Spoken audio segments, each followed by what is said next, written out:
Capítulo 3 Removendo o véu. Tendo, pois, irmãos, intrepidez para entrar no Santo dos Santos pelo sangue de Jesus. Hebreus 10, 19. Entre as declarações famosas dos pais da Igreja, nenhuma é mais conhecida que a seguinte frase de Agostinho: Formaste-nos para ti, e nossos corações não terão sossego enquanto não encontrarem descanso em ti.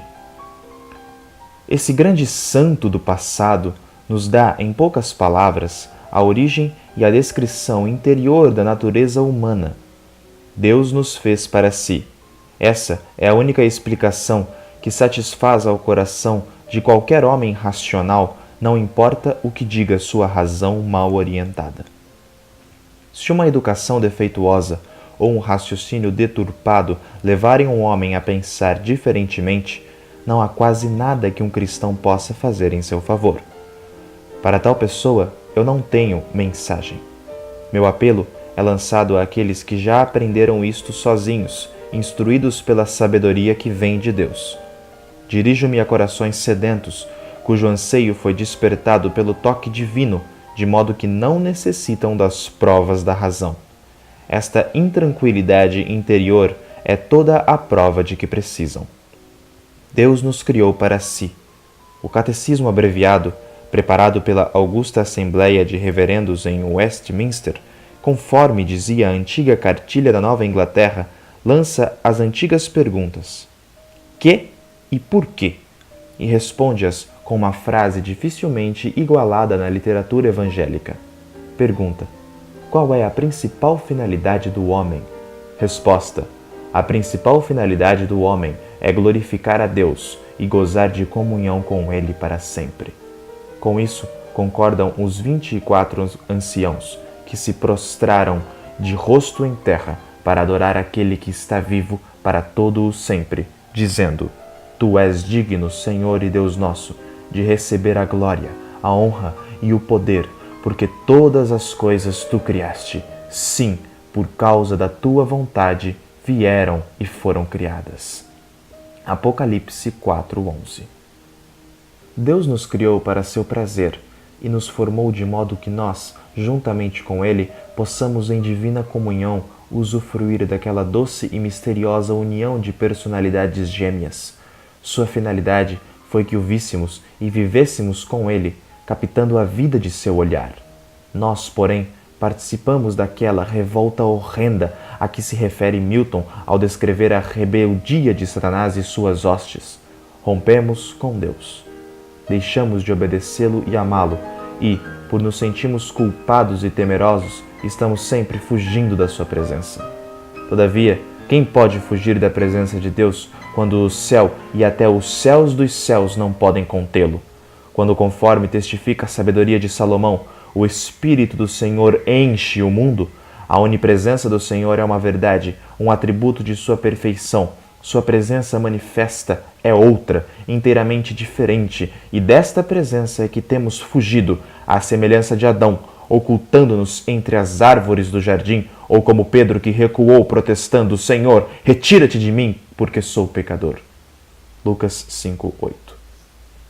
Portanto, a vida do homem na face da terra é distante da presença do Senhor, separada da fonte bendita, que é seu verdadeiro lugar de habitação, o primitivo estado que não manteve a posição perdida a causa da sua incessante intranquilidade.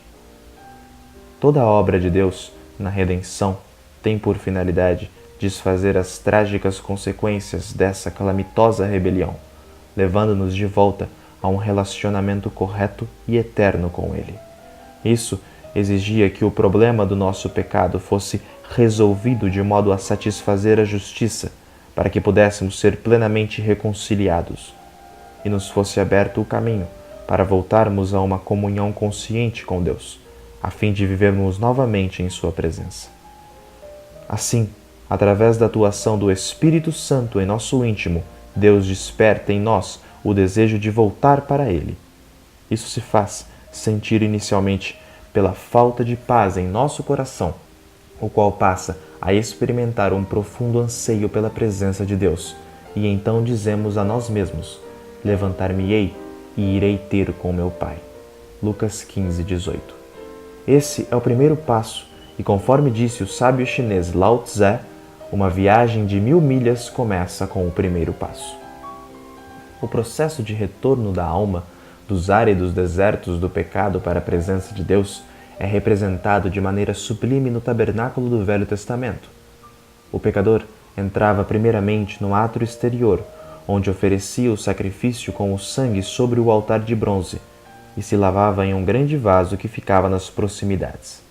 Depois, transpondo o véu, chegava ao lugar santo, onde nenhuma luz natural penetrava, mas era iluminado suavemente pelo candeeiro de ouro, simbolizando Jesus, a luz do mundo. Também havia a mesa dos pães, da proposição que tipificava o pão da vida em Jesus, e ainda o altar do incenso, uma figura da oração incessante. Até esse ponto, o adorador já havia então desfrutado de várias coisas, contudo, ainda não chegara realmente à presença de Deus. Outro véu separava-o do Santo dos Santos, onde, acima do propiciatório, habitava o próprio Deus em gloriosa manifestação. Enquanto perdurou o tabernáculo, somente o sumo sacerdote podia ali entrar. E isso apenas uma vez por ano, com sangue que oferecia pelos seus próprios pecados e pelos do povo. Foi justamente esse último véu que se rasgou de alto a baixo quando Jesus rendeu o Espírito no Calvário, e o escritor sagrado explica que esse fato abriu o caminho para que qualquer homem pudesse aproximar-se da presença divina mediante o novo e vivo caminho, o Senhor Jesus. No Novo Testamento, tudo está de conformidade com essa figura do Velho Testamento. Os homens redimidos não precisam mais ficar parados à entrada do Santo dos Santos com receio de ali ingressar. Deus quer que acheguemos ousadamente à sua presença e nela vivamos para sempre. E essa verdade é para ser experimentada por nós de maneira consciente. É mais do que uma simples doutrina a ser mantida, é uma vida que precisa ser desfrutada a cada momento de cada dia. Esse fulgor da presença de Deus era a vida da ordem levítica. Sem ele, todos os demais objetos do tabernáculo seriam como caracteres de uma língua desconhecida, não teriam sentido nem para Israel nem para nós. O aspecto mais importante do tabernáculo era que Jeová estava ali, sua presença os aguardava do outro lado do véu. A presença de Deus é também a verdade central do cristianismo. No âmago da mensagem cristã encontra-se o próprio Deus, esperando que seus filhos redimidos se acheguem a Ele e tenham uma consciência vívida de sua presença. Hoje em dia, grande parte da cristandade só conhece essa presença teoricamente, desconhecem o privilégio dessa bênção dos filhos de Deus. Segundo pensam, pela sua própria posição doutrinária, o crente já está na presença de Deus. Nada dizem, entretanto, acerca da necessidade de experimentar essa presença na vida diária. O ímpeto arrebatador que impelia homens como McCheyne está completamente ausente. A grande maioria dos cristãos da nossa geração está vivendo neste nível de pobreza espiritual. O conformismo toma o lugar do zelo. Satisfazemo-nos com nossas possessões judiciais e, geralmente, nos preocupamos muito pouco com o fato de não termos uma experiência pessoal. Quem é este que habita no interior do véu e se manifesta como chama ardente? Não é outro senão o próprio Deus.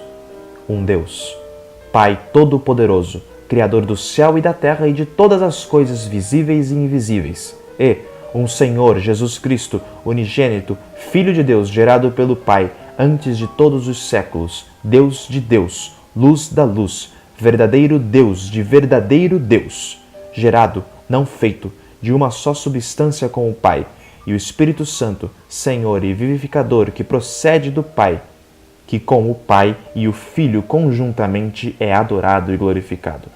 Contudo, essa santa trindade é um Deus, porquanto adoramos um Deus trino e uma trindade em um só, não ficando confundidas as pessoas nem dividida a substância, porquanto há uma pessoa do Pai, outra do Filho e outra do Espírito Santo. Mas a divindade do Pai, do Filho e do Espírito é uma só. A glória é idêntica e a majestade é coeterna. Assim dizem em parte os credos antigos e assim declara a palavra de Deus. Além do véu, encontra-se Deus, aquele Deus a quem o mundo com estranha volubilidade tem procurado às cegas para que porventura o possam achar. Atos 17, 27. Até certo ponto, Deus se deixa revelar na natureza, mas sua revelação mais perfeita é a da encarnação, e agora espera poder mostrar-se na mais completa plenitude para os humildes de espírito e para os puros de coração. O mundo está perecendo por não conhecer a Deus, e a Igreja padece fome espiritual por não contar com a sua presença. A maioria de nossos males religiosos seria curada instantaneamente se entrássemos na presença divina, em autêntica experiência espiritual, tornando-nos subitamente cônscios de que estamos em Deus e de que Deus está em nós. Isso nos tiraria de nossa lamentável estreiteza de espírito e expandiria os nossos corações. Consumiria no fogo as impurezas existentes em nossa vida, como os insetos e os fungos da sarça ardente foram queimados pelo fogo que nela crepitava. Que grandeza infinita! E que oceano inexplorado é o Deus e Pai de nosso Senhor Jesus Cristo! Ele é eterno, o que significa que antecede o tempo e vive inteiramente independente do mesmo. O tempo começou com ele e com ele terminará. Deus não paga tributo ao tempo, nem dele sofre qualquer variação. Ele é imutável, o que quer dizer que ele nunca mudou, nem jamais poderá mudar em coisa alguma. Para mudar, teria que piorar ou melhorar, mas não pode fazer nenhuma nem outra coisa, pois sendo perfeito, não pode tornar-se mais perfeito ainda. E se tivesse de tornar-se menos perfeito, seria menos que Deus. Ele é onisciente, o que equivale a dizer que conhece, com um ato livre e sem esforço, toda a matéria, todo o espírito, todas as relações e todos os acontecimentos. Ele não tem passado nem futuro. Ele é, e nenhum dos termos qualificadores, limitadores, usados acerca das criaturas, aplica-se a ele. Dele são o amor, a misericórdia e a justiça, e uma santidade tão inefável que nenhuma comparação ou figura pode expressar. Somente o fogo fornece uma pálida ideia de sua santidade. Foi em chamas de fogo que ele apareceu na sarça ardente. Na coluna de fogo ele habitou durante a longa jornada pelo deserto. O fogo que brilhava entre as asas dos querubins no Santo dos Santos era chamado de glória da presença divina. Durante todos os anos de glória da história de Israel, e quando o antigo cedeu lugar ao novo, ele veio, no Pentecoste, em forma de línguas de fogo, cada uma das quais pousou sobre um discípulo. Spinoza escreveu acerca de amar a Deus intelectualmente, e existe um pouco de verdade no que ele disse, mas o amor mais excelente do homem para Deus não é o intelectual, e sim o espiritual. Deus é espírito, e só o espírito do homem pode realmente conhecê-lo. No mais profundo do espírito do homem deve crepitar a chama desse amor, pois do contrário não existirá ali um verdadeiro amor a Deus. Os grandes do reino de Deus têm sido aqueles que amam a Deus mais do que os outros. Todos sabemos quem são eles e lhe prestamos tributo com satisfação devido à intensidade e sinceridade de sua devoção ao Senhor. Se apenas pensarmos em seus nomes, a lembrança nos evocará perfumes como mirra, aloés e cássia, vindos de palácios de marfim. Frederick Faber foi um homem cuja alma suspirava por Deus como a corça suspira pelas correntes das águas, e à medida que o Senhor se revelava mais e mais ao seu coração sedento, toda a sua vida ia sendo abrasada pela adoração, rivalizando até com os próprios serafins que estão perante o trono celestial.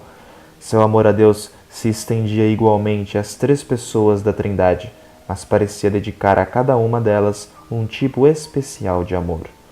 Seu amor à pessoa de Cristo era tão intenso que parecia consumi-lo, incendiava-o por dentro como uma loucura doce e santa, e brotava de seus lábios como ouro derretido. Em um de seus sermões, afirmou, abre aspas, para onde quer que nos voltemos dentro da Igreja de Deus, ali está Jesus. Ele é o princípio, o meio e o fim de tudo. Para nós, nada há de bom, de santo, de belo, de jubiloso, que ele não seja para os seus servos. Nenhum de nós precisa ser pobre, porque se assim o desejar, pode ter a Jesus como sua possessão. Ninguém precisa ser um pária, pois Jesus é a alegria celeste. E regozija-se em ter comunhão com corações que sofrem. Podemos nos exceder em muitas coisas, mas nunca chegaremos a saldar nossa dívida para com o Senhor. Podemos passar toda a vida falando sobre Jesus e ainda assim jamais conseguiremos esgotar todas as coisas maravilhosas que podem ser ditas a respeito dele. A eternidade não é suficientemente longa para aprendermos tudo sobre ele, nem para adorá-lo por tudo quanto tem feito, mas, enfim, isso não importa, pois estaremos para sempre com ele e nada mais desejamos. Fecha aspas. O ardente amor de Faber alcançava também o Espírito Santo. Não apenas reconheceu a divindade do Espírito e sua perfeita igualdade ao Pai e ao Filho, mas também anunciava isso constantemente em seus cânticos e orações. Prostrava-se de rosto em terra, em fervorosa e sincera adoração à terceira pessoa da Trindade. Com este exemplo, o que tenho para dizer é que Deus é tão grandemente maravilhoso, tão completamente aprazível, que pode, sem a ajuda de qualquer outra coisa além de si mesmo, satisfazer e até mesmo exceder às mais profundas exigências de nossa natureza, embora esta seja misteriosa e profunda.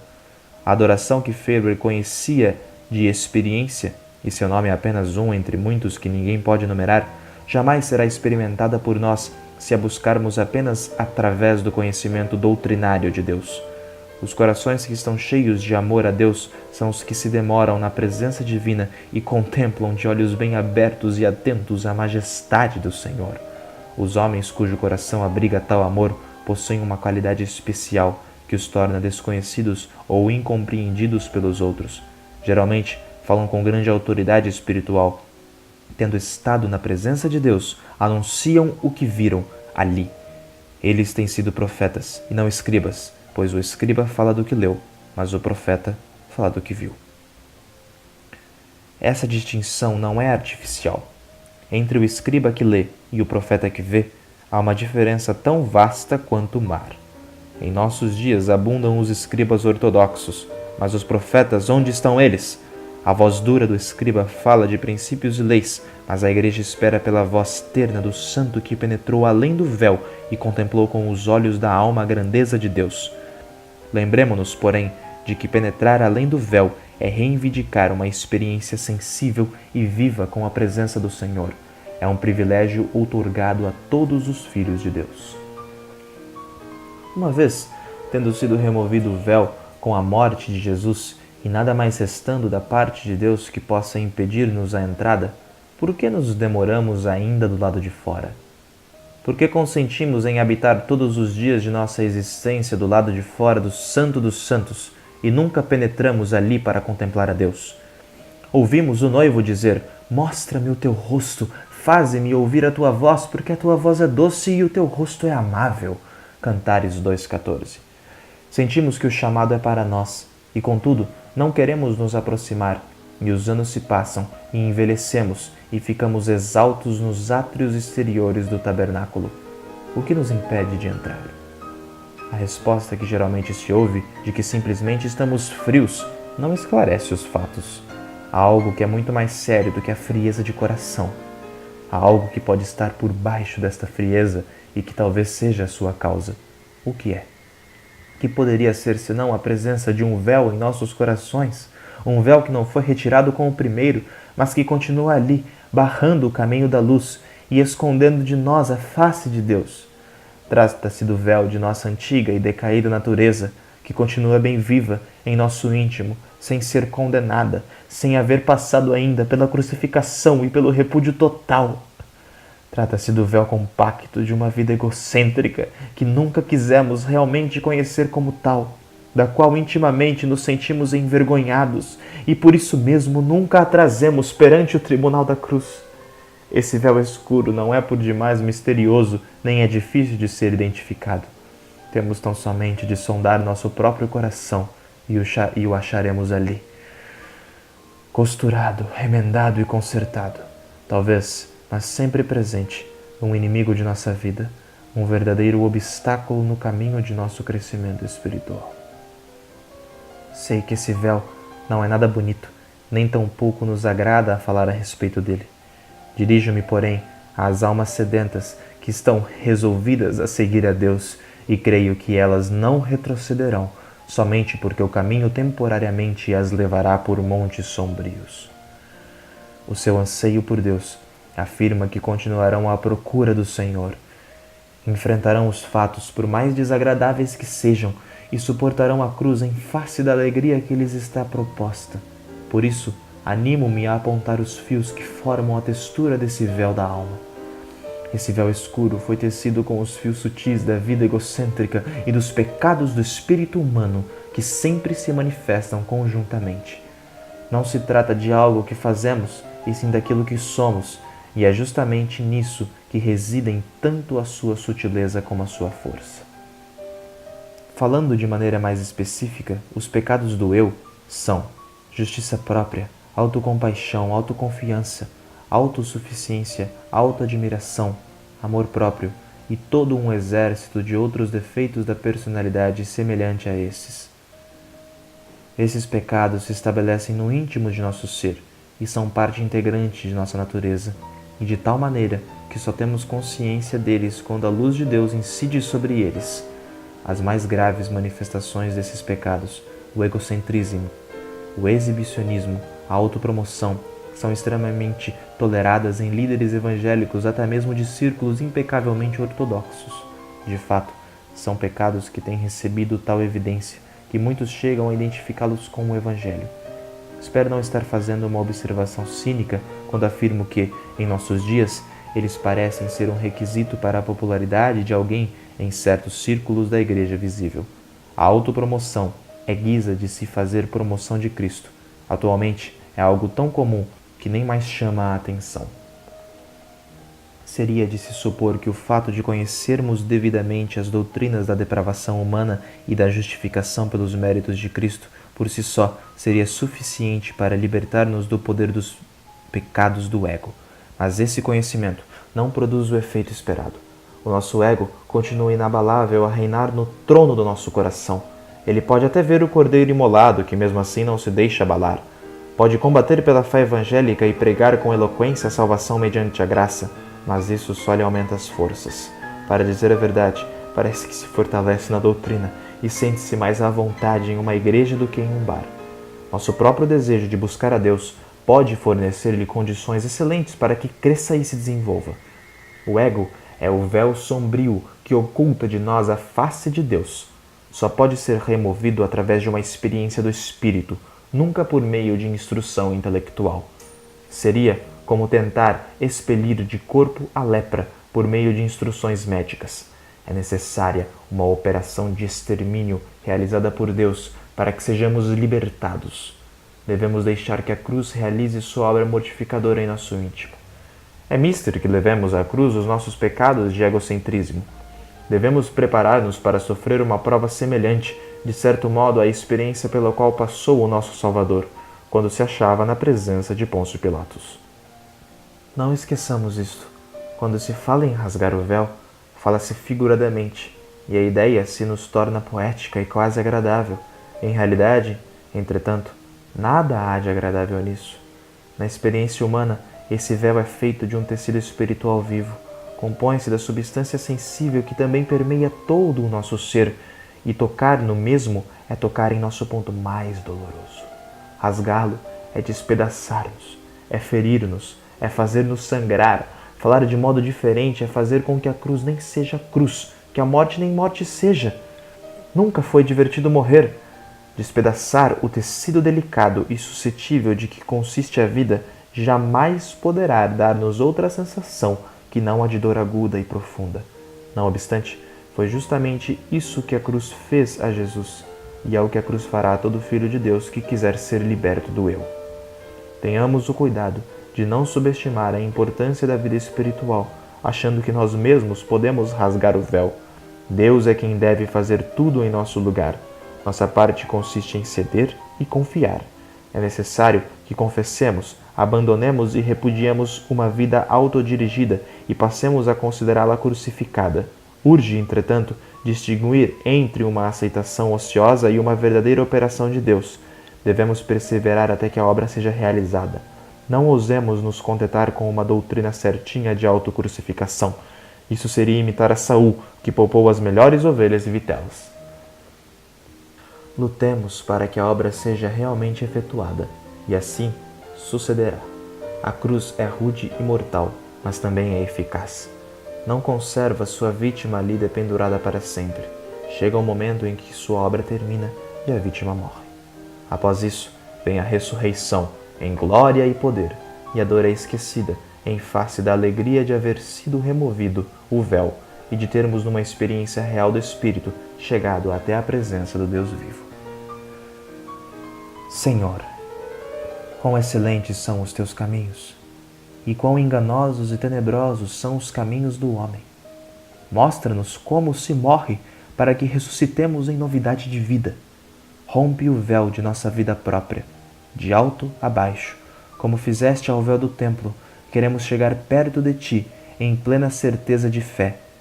Desejamos habitar contigo na vida diária, neste mundo, a fim de que estejamos habituados à glória, quando penetrarmos em teu céu, para contigo habitar para sempre. Em nome de Jesus. Amém.